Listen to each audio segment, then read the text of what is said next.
kabar? Mudah-mudahan semua dalam keadaan sehat ya. Hari ini saya Kak Rose dan Daniel pojok sana tentunya juga sudah siap untuk menemani Anda di acara Rupi.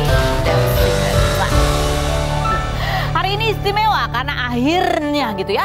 Setelah kita mencoba, 2 datang, habis itu 1, habis itu akhirnya hari ini komplit personil hits. Ada Irwan Chandra, ada Lee, ada Ferdinand ya. Nanti mereka akan konser kecil-kecilan di sini Kak De. Ini udah bayan ya, udah katanya udah bayan. Nanti kita mau meyakinkan benar udah bayan ya kan. Ya, oke, tapi kita ke pojokan dulu untuk membahas berita-berita yang hot. Baik yang datang dari dunia nyata maupun dari dunia maya. Ada apa hari ini yang terjadi ya? Tadi aku lihat sih di postingannya Hotman Paris gitu ya, dia menghadang apa tuh namanya golf car yang ada di bandara. Mau kemana ternyata dia mau ke Surabaya. Ada apa? Jadi hari ini Vena Melinda mendatangi Polda Jatim lagi. Terus ini artikelnya begini, damai dengan Ferry Irawan gitu ya. Nah itu benar nggak datang ke sana untuk berdamai sama Ferry Irawan, mencabut laporan atau ada apa? Ada videonya ya, sudah ada liputannya, videonya statement dari Vena Melinda maupun kuasa hukumnya yaitu Bang Hotman Paris Hutapea. Seperti apa kita lihat yang berikut ini. Apa sih kasus di Bogor ya? Kita mencoba mencari tahu. Memang ada artikelnya ya, Ferry Irawan bakal bongkar kasus Bogor, ancaman untuk Atala, tanda tanya. Ini dugaannya begitu ya, ada apa kaitannya dengan Atala? Kalau tadi dari kuasa hukum menyatakan tidak ada kasus di Bogor. Ada apa sih kalau memang atau jika memang ada kaitannya sama Atala, kasus yang mana gitu ya. Itu di Februari 2022 ya waktu itu ya. Ini ada seorang selebgram waktu itu yang dikabarkan dekat dengan Atala, itu sempat punya story gitu kan, dia mengadukan, ada artikelnya kan, mengadukan orang tuanya begitu ke Polresta Bogor ya, di Bogor begitu ya. Nah itu kemudian kalau kita lihat postingan-postingannya itu dikait-kaitkan juga dengan Atala karena diduga gitu yang memicu terjadinya perseteruan itu antara anak dan orang tua adalah karena Atala ngajak pergi gitu kan, ngajak pergi terus pulangnya maleman apa gimana gitu lah ya, sehingga Atala juga sempat menjalani pemeriksaan gitu kan sebagai saksi. Dan pada saat itu kalau nggak salah ya kita wawancara Atala juga, pengacaranya itu yang menyediakan adalah Ferry Irawan. Begitu ya kurang lebih. Apakah kasus itu yang dimaksud? Itu kan kasus hukum ya kan? Kasus hukum bukannya menjaga kerahasiaan antara kuasa hukum dan kliennya, 1 ya kan. 2, jika pun memang ada kasus, kan tidak menutupi kasus KDRT yang terjadi gitu kan. Nah ini hari ini menyerahkan bukti-bukti gitu ya, mungkin juga untuk menjawab keraguan kemarin sempat terlontar. Apakah benar memang ada KDRT? Kok hidungnya bisa berdarah begitu? Apa orang nggak patah kok? Dan lain sebagainya. Ya kita ngikutin aja sebagai netizen, kita ngikutin aja ya. Komentar netizen seperti apa kita dulu. Aneh, FI ngajak damai tapi pakai ngancam segala untuk bongkar aib Vena dan keluarga. Ini perkara KDRT yang perlu dibuktikan dengan proses hukum. Vena harus tegar dan berpikiran jernih untuk apa punya suami yang diduga suka melakukan KDRT. Tanda tanya. Lanjut berikutnya, komentar berikut. Kenapa anak dibawa-bawa ya? Betul setuju. Lanjut berikutnya. Laki-laki itu kalau nggak bisa membahagiakan secara materi minimal jangan sakiti hatinya. Apalagi sampai lukai fisiknya. Lanjut berikutnya. Gak ada lagi komentarnya. Udah cuma itu doang ya. Oke kalau gitu kita langsung menuju ke... Ini aku senang sekali ya, ini boyband hits personilnya ngumpul semua di sini karena kita tahu perseteruan antara Lee dan Irwan Chandra itu yang menyebabkan Ferdinand sangat menderita gitu ya. Karena brandnya jadi bubar gitu ya. Nah, tapi setelah 10 tahun beberapa kali pertemuan gitu ya, akhirnya mereka menjalani proses ke arah yang lebih konstruktif untuk bisa saling berdamai karena anak-anak juga udah gede. Seperti apa prosesnya? Kita lihat dulu profil hits berikut ini. Luar biasa. Aku turut senang ketika melihat postingannya Lia, Irwan juga ada ya, ini postingannya kalian foto bertiga gitu. Akhirnya setelah sekian lama kita bisa bertemu satu sama lain dan bisa bahas cerita kita masing-masing dan bisa beresin satu persatu dan bisa maafin satu sama lain gitu ya. Sebelumnya juga sempat ngobrol juga, Mak Irwan tolong dong gitu ya. Apa tolong apa? Ya mau ketemu lagi gitu karena untuk, dan aku pernah bilang sih semua ya, sama Liu juga pernah, sama Irwan juga. Kalian tuh perlu ketemunya di belakang TV. Kamera ya, betul, jangan hanya depan kamera. Iya, karena di depan kamera kita punya keterbatasan 1 durasi ya kan, 2 ada berbagai batasan, diantaranya tidak boleh mengeluarkan kata-kata dari lubuk hati yang paling dalam. Gitu. Tapi karena itu berarti kita harus kasih tepuk tangan buat Rumpi loh, ini pertama kali loh. 11 ke 12 tahunnya kita baru kumpul bareng. Baru duduk bareng. Biasanya kan kalau kemarin-kemarin kamu... aku sendiri, mereka aku sendiri. Kamu kan khawatir kalau terlalu lama nanti... Bukan, kemarin itu masalah apa sih, budget itu loh. Bukan, kalau bilang takutnya kalau kelamaan ada friksi-friksi lagi. Kalau sekarang ini duduk bersebelahan begini rasanya gimana? Udah biasa ya. Kemarin juga udah. Kemarin ya. Malah bertiga kita. Oh, malah bertiga juga. Ada begitu sama Moa ya. Ferdinand nggak ada. Jadi pertama kita semua sama Moa pernah, terus kita berdua sama Moa, terakhir Ferdinand nggak ikut. Iya, Ferdinand untung orangnya kalem ya, kamu nggak emosian juga ya. Iya, jadi kalau emosi lagi pers aku lebih banyak. Jadi komentar Irwan di postingan Lee yang waktu itu bunyinya adalah I mean God is so good to our family gitu ya, karena biar bagaimanapun ya kalian terikat kan, ada anak-anak begitu kan ya. Gitu. Ini ada lagi postingannya Irwan juga ini di bulan Desember gitu soal memaafkan ya. Bunyinya adalah, ini dia, jika kamu memaafkan seseorang tapi kamu menahan amarah, rasa sakit dan lukamu dan kamu bilang kamu memaafkannya, berarti kamu belum paham apa itu artinya maaf gitu. Karena maaf itu sebetulnya untuk diri sendiri gitu ya, menyimpan amarah itu kan buruk juga buat diri sendiri. Irwan pernah bercerita bahwa kamu memang sedang menjalani proses untuk forgiving, memaafkan, berdamai dengan diri kamu sendiri. Dan salah satunya adalah berproses dengan Lee, Amali begitu ya, dan juga dari coach kamu ya, Pak Julianto. Pak Julianto juga. Julianto mengatakan bahwa proses memaafkan itu berdamai dengan diri sendiri itu adalah sebuah proses. Betul. Jadi nggak simsalabim terus kembali seperti sedia kala gitu. Ada makanya pertemuannya ada lebih dari satu kali gitu ya. Kita muak dulu ya. Muaknya siapa dulu ya? Belum lagi. Oke, baiklah. Cuman ya, kayak kemarin itu kan di depan kamera kita udah, tapi di belakang kamera kan saya selalu bilang kalau pinginnya di belakang kamera dulu. Cuma saya selalu sama dia itu, dia pernah WhatsApp saya secara pribadi, akhirnya dia bilang, oh maaf ya, ternyata aku salah ini, boleh nggak kita ketemu? Dia yang suggest dulu. Dan juga terakhir habis kita ketemu sama Moa juga, dia yang keluargaku tinggal kamu sama Moa juga, maksudnya udah dianggap keluarga juga. Jadi ya saya juga akhirnya lebih open hatinya ya. Thanks God, kalau saya jadi dia kan belum tentu bisa memaafkan seperti dia. Dan juga ya Ferdinand kasihan ya selalu ya gara-gara aku, gara-gara Hyung ya, tapi dia selalu jadi netral. Dia nggak pro siapa. Untungnya dia netral ya, nggak jadi kompor. Saking netralnya kadang-kadang nggak ketemu saya. Oke, ini kompilasi wawancara kita ya. Setelah sempat bertemu, berdamai, ternyata nggak jadi damai ya kan? Karena Lee mengatakan, kok katanya damai tapi kok disalamin, dia nggak mau salamin gitu waktu itu. Seperti apa, kita lihat yang berikut. Ternyata kan saya pikirnya kita saling dendam, saling nggak kelar tuh masalah. Tapi hari itu ya memang dipaksa atau tidak sengaja diketemuin, saya merasa happy. Saya pikir saya merasa bersalah selama ini, aku doang yang dendam nih. Ternyata setelah itu 2 hari kemudian ketemu ya, kembali lagi kayak awal lagi. Kok bisa peluk aku kaget kan?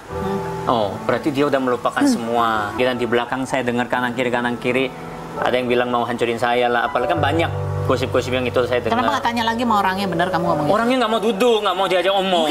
Kalau di sini dia katakan 2 hari kemudian dia tahu bahwa ada cerita saya mau menghancurkan dia. Saya nggak tahu cerita dari siapa ya.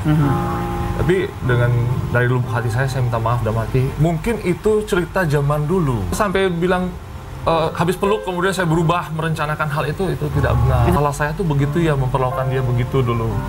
Dia perfeksionis, terus saya menjemput dia waktu mau perform tuh selalu terlambat. Terus kalau saya bilang nggak boleh ngambil job lain, ternyata saya ngambil job lain. Itu melukai dia. Masih ada rasa kesel nggak? Udah nggak ada. Dan pada saat bubar gara-gara mereka berdua itu ya, apa perasaanmu sih sebenarnya? Ya cukup sedih, pengennya sih bubarnya waktu kita lagi peak ya, waktu lagi. Emang ini pas bubarnya pas udah agak turun? Kurang naik sebenarnya. Maksudnya pengennya baik-baik. Oh, pengennya baik-baik. Waduh, kata terakhirnya menusuk hati saya. Lagi turun, nggak lagi turun, kita lagi bagus waktu itu. Lagi bagus, bubar, itu cobaan ya. Oke, ya kan pertama, abis itu masih ada kesalahpahaman. Jadi pada saat kalian ketemu lagi di belakang kamera, apa yang kalian perbincangkan? Yang diluruskan apa aja tuh? Saya tanya, kenapa omong gitu? Dia bilang, mau menghancurkan itu? Iya, omong itu, dan tentang anak dan lain-lain dia jelasin waktu dulu. Berapa tahun lalu dia pernah omong, tapi yang terakhir tidak pernah. Dan memang ada satu sosok yang semua kerabat-kerabatnya dia kontak untuk menceritakan hal yang negatif, sedangkan dia bilang ada yang banyak hal itu nggak benar. Dia akhirnya dia explain semua, makanya saya menerima. Jadi kamu sekarang udah mendapatkan informasi dari beberapa sisi gitu ya? Ya awalnya banyak, tapi kan akhirnya saya nanya to the point, dia udah jelasin dan dia udah jelasin depan kita semua, nggak mungkin dia bohong juga kan. Kamu percaya berarti sama dia? Hah? Percaya? Ya namanya, ya kita bisa percaya hanya Tuhan loh ya. Ya sekarang percaya. Sekarang percaya, apa yang membuat kamu percaya? Memilih akhirnya percaya gitu? Dengan Dia mengakui. Kalau orang kita mengakui kan paling sulit kan. Dia mengakui dan dia udah minta maaf dan dia bilang terakhir tidak pernah. Yang kemarin yang 2 hari kemudian dia bilang nggak duduk itu karena kursinya nggak lengkap. Ternyata memang sofanya penuh. Ternyata kita nggak sadar itu dan juga dia mungkin kagok juga kan. Pertama kali ketemu Moa dalam situasi yang berbeda gitu ya? Tapi akhirnya setengah jam ya lebih ya? Iya lebih. Akhirnya kita duduk bareng juga, kita ngobrol juga. Irwan, kamu kan sempat cerita juga bahwa kamu mengakui pada saat bertemu Moa dan Lee gitu, masih ada sesuatu yang ternyata masih belum kamu bisa tata di hati kamu gitu ya. Dan setelah kamu mendengar podcast Moa dan Lee di podcastnya siapa tuh waktu itu? Lee ya sama Moa. Oh iya, wawancara. Akhirnya kamu tahu sebetulnya apa yang ada yang apa yang menjadi ganjalannya Moa gitu. Itu kamu obrolin juga kah pada Obrolin, ya. Jadi waktu saya tanya komplain Lee itu kenapa yang menghancurkan segala macam, saya terima semua, saya bilang. Itu informasi 100% benar. Tetapi ada penjelasan, dilebarin dulu ya. Kenapa saya ngomong ternyata itu tawaran dari kuasa hukum saya dulu waktu mau menggugat ya. Nah, itu kan tidak diklarifikasi. Jadi cuma ambil bagian awal tetapi endingnya kan saya tidak melakukan. Jadi kan tuntutan untuk menghancurkan dia dan mau deportasi kamu itu kan tidak dilanjutkan ceritanya, tidak dilakukan. Itu kan cuma saran. Nah, jadi saran itu yang nyampe ke mereka, ternyata saya jahat mau menghancurkan mereka itu. Jadi dia, bener juga informasinya. Jadi dengar informasi jangan cuma satu cuplikan, tapi ending, happy endingnya. Ini mungkin orang bingung gitu ya, ini pada saat mau pisah gitu kan. Salah satu yang mau obrolin waktu itu kan sempat terjadi keributan karena kamu sempat cemburu gitu ya. Iya. Cemburu gitu, terus Moa dengan randomnya menyebutkan, coba kalau aku jalan sama Lee gitu kan. Padahal waktu itu belum ada apa-apa. Masih teman kita. Masih teman. Jadi kamu diseret oleh Moa. Nah di sana dulu bilang bukan salah Moa, bukan. Terus ada bilang kumpul kebo dan lain-lain. Itu kemarin kita kelarin juga, dia bilang kan rumahnya nggak sampai 5 menit. Kalau saya kumpul kebo pasti ketahuan dong. Dia juga tahu ini saya dan lain-lain. Banyak hal yang aneh ke dia sampai ke saya juga sampai ya itu makanya dari 10 tahun kita nggak bisa ketemu. Bahkan Ferdinand juga kemarin sempat omong, dia juga memang bukan sengaja tapi dia menjauhin saya juga kan, dia harus respect sama kamu juga. Makanya kita nggak sempat ketemu juga. Nggak sempat ketemu. Jadi ini adalah kesalahpahaman sebetulnya. Intinya begitu kah? Sebenarnya ada salah dong. Tetap saya kan akhirnya sama Moa itu kan salah. Salahnya apa? Ya akhirnya saya merubut dong tetap anggapannya. Dan juga startnya juga salah. Startnya salah, tapi bukan yang seperti dipikir mereka masih bersatu terus aku ambil enggak gitu. Tapi startnya memang saya salah. Tapi salahnya? Startnya? Salahnya? Nyolong, udah nyolong. kan mereka udahan. Iya. Tapi kan waktu itu masih ada naik banding ya waktu itu. Jadi belum benar-benar beres. Yang pertama udah keluar, tapi kedua ketiganya masih proses ketiga. Jadi kamu sebenarnya masuk di tengah prahara sehingga membuat ruwet aja gitu kan. Sehingga itu yang menambah persepsi negatif. Betul. Gitu ya. Di samping emang kalian berdua emang sering berantem gitu. Iya. Oh ya awal.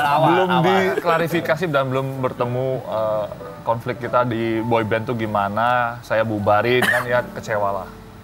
Jadi kamu bubarin karena?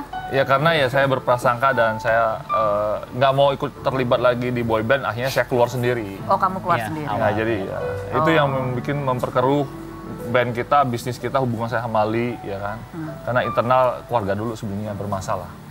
Jadi hubungan kamu sama Moa itu bermasalah, ada kaitannya sama Lee gak?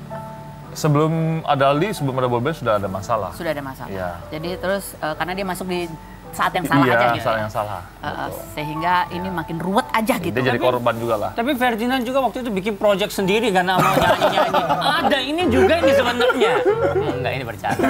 Jadi kita masing-masing kurang komunikasi menurut saya. Jadi dia jalan apa, saya jalan apa. Masing-masing kita lihat, oh dia gini ya, dia gini ya. Tapi nggak pernah nanya langsung? Nggak pernah. Itu emang kalau laki-laki gitu apa gengsi apa gimana, nggak pernah nanya langsung? Nggak, gengsi lah. Ya kayak gengsi. Emang gengsi. Kalau Ferdinand apa diam ya? Apa emang pendiam kamu ya?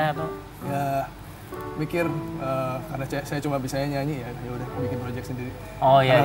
Udah mau Antara dia pendiam, antara kurang ajar. Harus cari kesempatan. Iya betul. Jadi menyebabkan kalian bubar itu macam-macam sebetulnya. Iya. Setelah saling ngobrol terbuka, oh ternyata ada sisi ini loh. Ternyata kita salah terlalu curiga, terlalu negatif tinggi. Apa yang kalian rasakan? Saya klarifikasi dan waktu ketemu bertiga itu untungnya ada satu teman juga, Jason ya, dia datang pada jam-jam terakhir, dia jadi saksi bahwa perdamaian kita nih antara tidak ada kamera pun dia akan saksi kalau saya ngomong di luar yang jelek lagi mengenai mereka, ya salah saya. Dan mereka juga mengcover ini semua tidak keluar dan kita jadi satu keluarga besar. Dan saya titip pesan sama Li ya, Li tolong jaga ini ibu dari anak-anak saya. Jangan sampai ada lagi namanya, sempat kan mereka berantem mau cerai, jangan, saya nggak mau lihat. Karena biar cukup anak saya ngalamin cuma sekali orang tuanya bercerai. Iya kan, hari ini saya titipin anak saya sama dia, sama mantan istri saya. Saya mendoakan dan support selalu mereka. Gitu. Luar biasa. Lu waktu pertama kali di sebuah podcast gitu ya, Li sempat ngerasa bersalah banget dan bahkan mau kabur karena dia merasa dia sudah menghancurkan sebuah rumah tangga begitu ya. Setelah pertemuan yang berikut ini masih mau kabur lagi? Saya? Oh ngapain kabur? Kalau dia kabur saya yang cari. Saya cari. Enggak. Ini saya berani sama saya. Sekarang bensin mahal, nggak usah kabur. Kita ketemu aja. Ya nggak boleh kabur. Kita kan udah open semua, apapun masalah kita. Dan juga thank you banget sama yang soalnya dia bilang ini keluarga besar kita. Jadi dia udah nganggap saya kita keluar lagi. Saya juga anggap dia keluarga, kan nggak ada mantan Dedi, nggak ada mantan apa kan. Kita nggak boleh harus jaga komunikasi, jaga hubungan, kan peluit saya udah besar juga. Dan juga hari ini dia tahu kita syuting bareng, terus dia bilang, apa sama Titi mau joget lagi? Ketawa-ketawa dia. Nonton. Kita ajak joget dulu ya sebelum kita ngobrol lagi. Kita lihat dulu, kalian masih ingat nggak itu gerakannya? Yes. Gitu ya. Dia, abis itu mereka suruh mainkan. Kita lihat. Wow. Gimana kamu melihat rambutmu zaman dulu? Rambutnya pirang ya waktu itu, pirang. Kamu gimana rambutmu pernah ketutupan loh, muka ketutupan rambut. Yang ini udah agak mending, yang tadi itu powder parah ya. Gimana kamu, rambutnya mencakar muka sendiri gimana ya? Organ juga. Masih ingat nggak mereka? Coba kita challenge, ayo! Let's go! Di mana? Sini apa sana? Sini ya, sini ya. Saya lihat tengah dulu, nanti kita ganti. Biasa sama